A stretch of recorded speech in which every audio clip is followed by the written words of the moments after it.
So it is that time of summer where we're stuck in between the initial little breadcrumbs that we get and the full-fledged announcements that we start getting after Midsummer Scream in a couple weeks.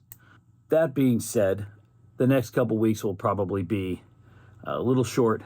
I'll give you what I can, but there isn't a whole lot to be said about Scary Farm, probably until the end of July. We'll get these basics off our backs now, since I don't think I ever actually stated any of the official Knott's Scary Farm scheduling business. Knott's Scary Farm is going to start on September 21st. It's going to run all the way through Halloween. It's going to be going select Wednesdays here and there, mostly Thursday through Sunday. The park's going to open at 7 p.m., and on certain days it will go till 1 a.m., most Fridays and Saturdays, and I believe on Halloween as well, it's going to go till 2 a.m. The regular park hours on weekdays will be 5:30. The park will close, so it'll go 10 a.m. to 5:30 p.m. And on weekends, Saturdays and Sundays, the park will be closing at 5 p.m. So there'll be a 2-hour block of nothing while the fog sets and the monsters wake from their grim doom sleep. So if you're there during the regular day, you'll have a couple hours to kill. Maybe head over to the Cauldron across the street, go down to Rock and Brews, have a couple drinks. You know, there's plenty of stuff to do in the area while you're waiting for the gates to open back up.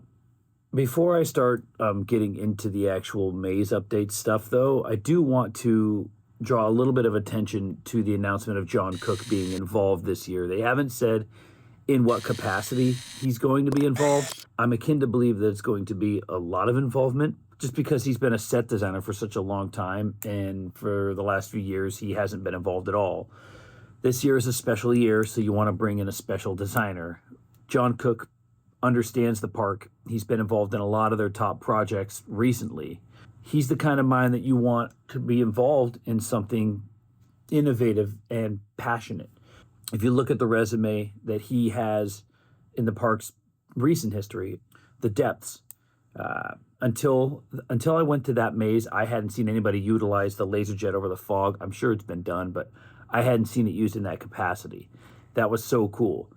He got the big set design with the giant octopus and the broken ship. Paranormal Inc., super classic. But at first, he said that a lot of people weren't really taking to the idea because they said that it wasn't going to be scary enough. It was going to be too comical to kind of thrust people into this fictional ghost hunting world. As soon as they took that away after, 5 years, people were screaming to want to have it back. Special Ops Infected, bringing laser tag into a zombie maze. It's fantastic.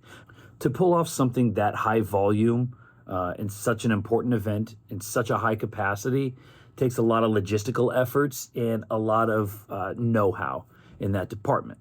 He pulled that off too. Shadowlands, brought in the bungee jumping ninjas coming from up top and then just disappearing back into the shadows before you even know what happened. My point is, I think John Cooke is going to be heavily involved this year. They have 3 brand new areas to work with. One of them that he is very familiar with in the Boardwalk Ballroom, having done Dark Ride. So we may see his fingerprints all over these 3 new mazes.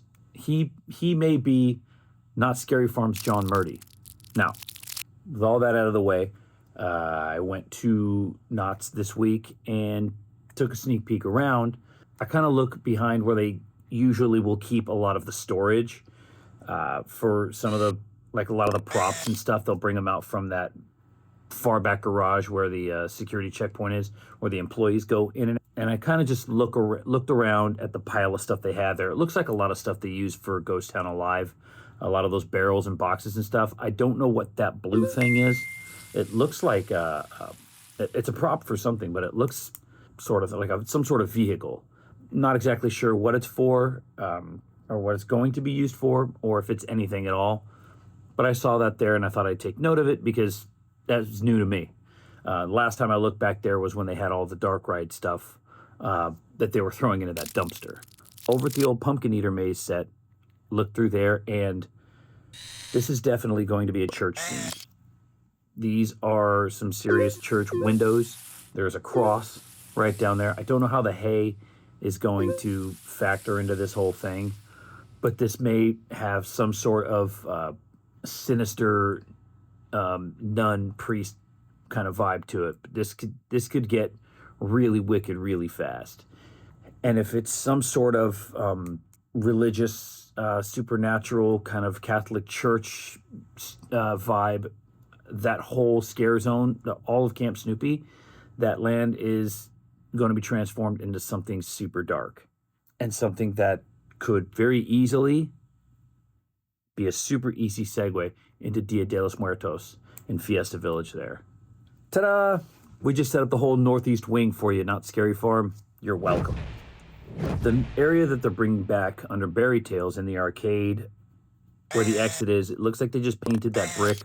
I can't really tell what kind of theming they're going to have. I still believe this is going to probably be some sort of 50 years tribute maze, which I'm all on board for. Maybe some sort of like almost like I want to say a wax museum, but not a wax museum, more of just a regular museum, a haunted art museum or a haunted historical museum. Could be on par with something there. There's all kinds of stuff going on in the back. They've got so much wood and just supplies thrown all over the place. There's no props or anything that could be spotted that could give me any clues as to what the actual theme of the maze is, but they are working in overdrive now to get this done, because last week that whole area was completely empty. Speaking of empty, the spot next to the Boardwalk Ballroom just has some drywall next to it now. They're doing a really good job of just keeping everything inside that building. Even the exit door, they haven't done anything with that yet. The wall is still just plaster and wood. So nothing yet. I've been kind of scouring the internet trying to find some sort of hint at what could be going in the Charles Schulz Theater. And still I can't find anything since they had that LinkedIn page for rock opera singers. We do know it's going to be some sort of musical, but as far as theming and stuff, no idea. They haven't said anything about what's going to go in the Calico Theater. Everybody's just hoping and praying for the hanging. Knotts, we need the hanging back at the Calico Theater. Make it happen. And that's really it. That's all that we have this week for Scary Farm. But as always, I will continue to hunt for the breadcrumbs, and I will bring them to you as I get them. Until then, we will see you next week.